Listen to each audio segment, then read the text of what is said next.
அலைக்கும் வரஹ்மத்துல்லாஹி வபரகாத்துஹு. முஸ்லிம்களின் 5 பெரும் கடமைகளில் ஒன்று ஹஜ் ஆகும்.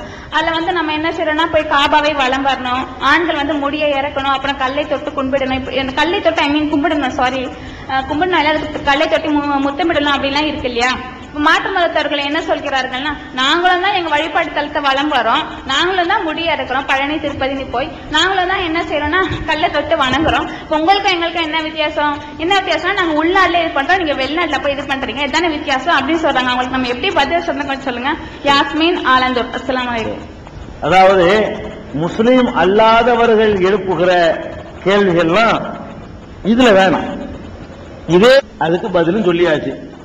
அவருக்கு பதில் சொல்வதற்கு கேட்டதுக்கு சும்மா ஒன்று கேட்டார்ல, அவருக்கு இதற்கான பதில் இருக்கக்கூடிய இஸ்லாம் தவறான குற்றச்சாட்டுகளும் தக்க பதில்களும் 3வது பாகம் இந்த மாதிரியான குற்றச்சாட்டுக்கு பதில் சொல்வதற்காகவே எழுதப்பட்டிருக்குது. அவருக்கு அந்த புத்தகம் ஃப்ரீயா தந்துருவோம். அதுல இந்த ஹஜருல் அஸ்வது, காபா போறது, திசையை வணங்குறதுன்னு சொல்றது, என்னென்ன குற்றச்சாட்டுகள் இஸ்லாத்துக்கு எதிராக சொல்றாங்களோ அந்த குற்றச்சாட்டுகளும் பதில்களும் 3ஆம் பாகம். முதல் பாகம் அவர் கொடுத்தாச்சாமா? முதல் பாகம் ஒருத்தன் கேட்டாங்களே பெண்களை பத்தி கொடுத்தாச்சு. 3ஆம் பாகம் இப்ப அவங்களுக்கு தரப்ப எடுத்துருவோம்.